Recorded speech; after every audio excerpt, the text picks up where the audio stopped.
Halo, ketemu lagi di uanghalal.com. Cara dapat uang halal dari bisnis online. Sekarang kita masuk ke materi pengenalan Blogspot. Pengertian blog. Blog singkatan dari weblog. Blog adalah website, tapi website belum tentu blog. Jadi kalau blog itu ada kecenderungan sebagian besar merupakan milik perorangan. Tapi nggak menutup kemungkinan bahwa ada juga blog yang merupakan milik perusahaan. Kalau mau lihat, biasanya situs-situs layanan hosting itu biasanya punya blog. Misalkan situs hostingnya uanghalal.com misalkan. Itu nanti dia ada blognya blog.uanghalal.com atau atau uanghalal.com blog artikel. Nah, seperti itu. Terus eh, ciri lain dari blog itu biasanya update ya. Kalau misalkan kalau dia bentuknya situs layanan hosting, nanti blognya itu menjelaskan hal-hal misalkan untuk pengalihan domain, terus misalkan cara membuat website misalkan seperti itu, terus cara membeli domain, nah seperti itu. Kenapa? Karena website sendiri biasanya cenderung statis. Jadi contohnya company profile ya. Kalau website company profile itu biasanya isinya latar belakang perusahaan, sejarah perusahaan, listing produk, dan lain-lain. Tapi kalau misalkan dia ada kegiatan, misalkan kegiatan karyawan perusahaan dalam acara apa gitu misalkan, itu pasti biasanya masuknya ke blog. Jadi bukan ke website utama. Nah, seperti itu. Terus ciri khas dari blog itu adalah posting terbaru biasanya muncul paling atas atau paling depan. Itu eh, ciri khas dari blog. Terus alasan jualan dengan Blogspot. Alasan jualan online dengan Blogspot itu kenapa sih harus pakai Blogspot gitu? Hemat biaya promosi. Blogspot itu kan gratisan ya. Terus juga subdomain. Kalau misalkan kita pakai website berbayar, udah sewa domain, sewa hosting, katakanlah satu website itu butuh biaya 300.000 misalkan. Kalau kita mau bikin 10 berarti 3 juta. Sedangkan penjualannya juga belum tahu kan, udah beli domain, udah sewa hosting, nah untuk setahun gitu kan, belum kalau down atau gimana, nah itu sedangkan penjualannya aja belum pasti gitu. Nah, kalau kita pakai Blogspot, kita bisa tes keyword. Misalkan kita pengen tahu nih, kalau jual bantal kursi itu laku nggak ya? Kita pengen tahu nih. Kita optimasi aja, kita bikin blog, kita isi konten, kita optimasi di keyword jual bantal kursi. Kalau nanti misalkan ada SMS masuk, WhatsApp masuk, atau BB masuk, oh berarti ada peminatnya. Walaupun belum closing gitu, tapi yang penting ada peminatnya. Baru kita lanjutkan misalkan bikin websitenya yang bagus atau yang berbayar atau yang sewa hosting atau domainnya beli gitu. Nah, seperti itu. Terus kedua, kalau misalkan kita pengen memperluas pemasaran, nah kita nggak perlu bikin pakai website berbayar semua ya. Bisa kita hemat sedikit, misalkan kita bikin aja blogspot yang banyak. Itu buat ngumpulin traffic, nah seperti itu. Terus untuk memperluas penjualan produk website utama. Misalkan di website utama ini saya jual obat nyamuk bakar. Terus saya pengen memperluas penjualan nih, ya udah saya bikin aja pakai blogspot yang banyak gitu. Sama aja. Jadi blogspot itu berfungsi sebagai kaki tangan, atau ibaratnya kalau di MLM itu ada reseller ya. Ada downline-nya. Nah, downline itu ya si blogspotnya itu. Nah, gitu. Terus meminimalisir resiko terhadap website utama. Kalau kita optimasi website utama, terus tiba-tiba di ban atau di index, hilang nih dari halaman satu, otomatis penjualan kita kan drop, penjualan kita menurun, nggak ada penjualan lagi. Tapi kalau misalkan kita bikin pakai blogspot, katakanlah misalkan 10 atau 20, kalaupun blogspotnya dihapus juga paling 1, 2, atau 3, nah itu kita masih punya beberapa blogspot lainnya yang masih bisa menghasilkan penjualan. Nah, seperti itu. Terus branding. Branding itu di dalam Blogspot kita bisa pasangin banner-banner yang mempromosikan website utama kita. Seperti itu. Jadi prinsip kerjanya sama halnya seperti kita pasang iklan di situs-situs iklan baris. Itu kan bayar bulanan ya. Nah, kita bisa niru aja. Kita bikin aja Blogspot yang banyak, terus kita pasangin banner, kita mempromosikan produk di website utama. Jadi pada prinsipnya kita berpromosi di jaringan blog kita sendiri. Nah, terus jaringan blog-blog itu juga bisa berfungsi sebagai feeder. Feeder dalam arti mengumpulkan traffic yang diarahkan ke website utama. Nah, seperti itu feeder.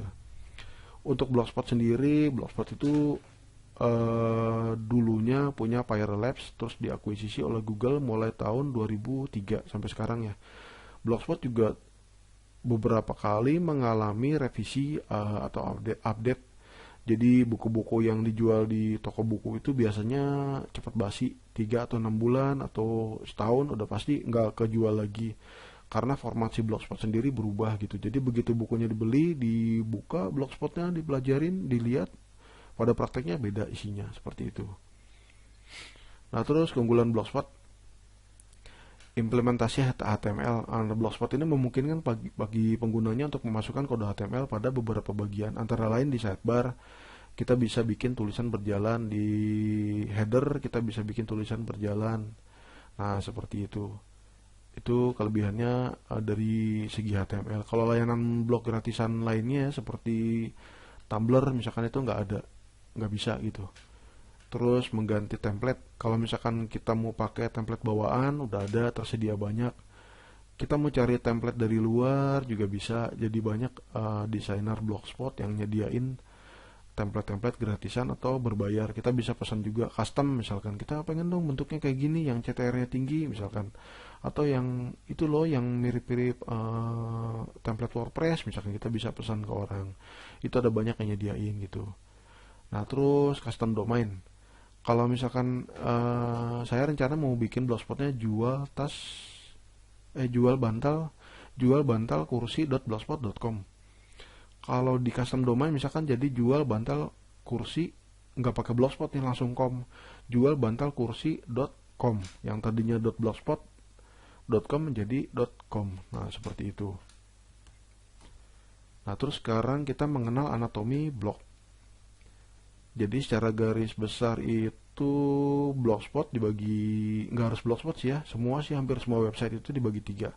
Ada header, body, bagian tengah nih, terus body diapit oleh sidebar, terus di bawah ada footer, itu pasti. Header, body, footer. Nah, kalau yang ini nih format 3 kolom. Sidebarnya ada di kanan dan di kiri. Nah, seperti ini. Yang di tengah nih body itu tempat muncul artikel. Terus ada juga website atau blog dengan format 2 kolom. Ini body, ini sidebar. Ini sidebarnya cuma 1 dan di kanan ada header dan ada footer. Nah, seperti ini. Ini format 2 kolom. Nanti untuk realnya bisa kita lihat ya.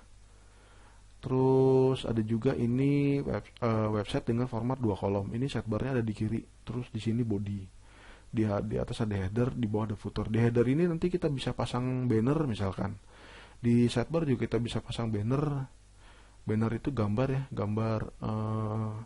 gambar isinya promosi boleh, isinya gambar tentang produk kita boleh, isinya tulisan doang boleh. Nah, ini footer sendiri juga ada yang dibagi 3 ya, ada dibagi 3 kolom, ada yang 2 kolom, ada yang 1 kolom. Terus ini screenshotnya bagian isi blog.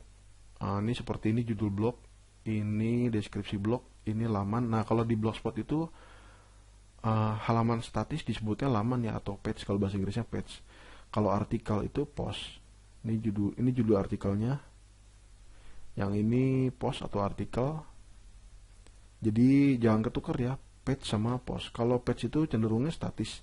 Statis misalkan hubungi kami, tentang kami, cara pembelian, terus term of service, atau misalkan fact, terus apalagi misalkan listing produk, seperti itu kan, itu jarang diupdate ya. Misalkan kayak gini, bikin tentang kami, bikin cuma sekali doang, isinya diupdate juga belum tentu 6 bulan sekali. Nah, beda dengan post atau artikel, itu pasti bikin lagi gitu, seperti itu. Jadi kalau artikel atau post itu cenderung dinamis, sedangkan kalau page atau laman itu statis. Nah ini bagian sidebarnya. Sidebar bisa berisi apa aja ya. Nih saya kasih contohnya. Nah ini bagian header. Ini saya pasangin banner ya. Ini bikinnya pakai Photoshop. Terus ini laman atau page. Ada tentang kami, produk, cara pembelian. Nah seperti ini. Ini laman. Terus ini bagian sidebar. Sidebar itu bisa kita isi apa aja. Kebetulan ini saya isi dengan entry populer. Ini kalau entry populer di Blogspot dia akan menampilkan semua posting yang paling sering dilihat. Ini juga bisa ditampilkan cuman cuplikan artikelnya aja atau cuplikan image-nya juga atau dua-duanya sekaligus bisa, dan bisa diatur di jumlahnya. Bisa 10 sampai 20. Nah, ini HTML. Ini salah satu implementasi HTML seperti ini. Tulisan berjalan ya, ini saya pakai buat testimoni. Di atas juga bisa. Nah, seperti ini. Ini tulisan berjalan. Nah, ini tulisan berjalan ini gunanya untuk supaya blognya terkesan ada orangnya atau terkesan hidup gitu. Dengan begini kesannya, ini kan ada nomor teleponnya ya, ada pin BB-nya juga. Jadi kesannya orang ini lagi nungguin kita gitu. Jadi begitu visitor masuk, wah ini kayaknya orangnya lagi nungguin nih gitu kan, seperti itu. Nah ini tadi saya udah jelasin tentang branding sedikit ya. Jadi misalkan kita punya banyak blogspot misalkan. Katakan kita bikin 10 sampai 20. Terus di semua blog-blog itu kita pasangin ini nih image atau banner. Ini kalau diklik masuk ke coklatos.com seperti itu. Ini jadi website utamanya, terus kita bikin blogspotnya beberapa biji, mau puluhan, ratusan, terserah gitu. Jadi prinsipnya seperti situs iklan baris. Kita masang iklan banner. Nanti kalau diklik masuk ke website utama. Cuman bedanya kalau di situs iklan baris kan kita bayar bulan. Kalau ini gratis. Kita bikin aja gitu. Nah ini footer. Tadi yang saya udah jelasin bahwa footer itu bisa 1, bisa 2, bisa 3. Ini kebetulan yang kiri saya taruhin label. Ini buat nama bank pengiriman. Ini untuk paketnya seperti itu. Nah ini juga ada teks. Ini di sidebar ya. Nah terus kenapa sih harus pakai Blogspot?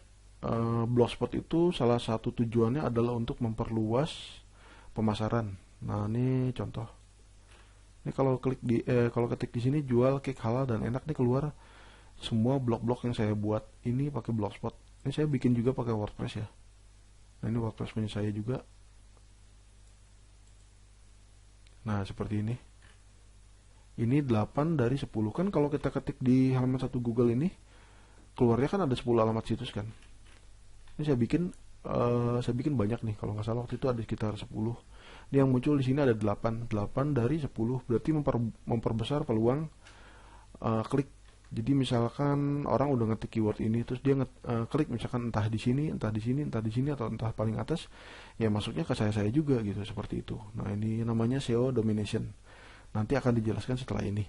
Jadi SEO domination itu blog-blog atau halaman-halaman blog kita akan mendominasi halaman penelusuran. Nah ini saya bikin pakai Blogspot. Ini bayangin, ini kalau misalkan kita bikin pakai website berbayar, ini bayar, terus yang bawah ini bayar, nah itu seperti itu. Tapi kalau pakai Blogspot, ini dengan ngetik keyword ini aja udah muncul kan.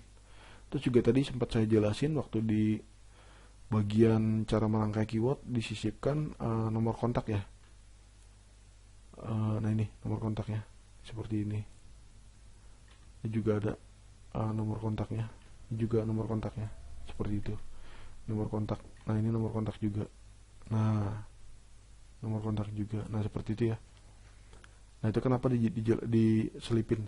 Jadi orang nggak perlu klik masuk ke blognya dulu, dia udah lihat duluan di sini ada nomor kontaknya, ada pinnya atau SMS gitu, atau misalkan mau WhatsApp. Nah seperti itu. Udah kebayang ya? Udah kebayang materinya, tadi udah kita jelasin anatomi blog. Nah ini anatomi blognya. Oke.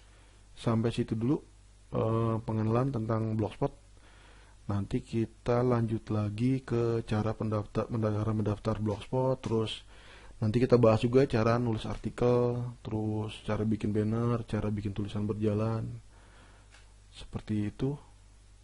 Sampai ketemu di tutorial selanjutnya. Terima kasih, sampai jumpa.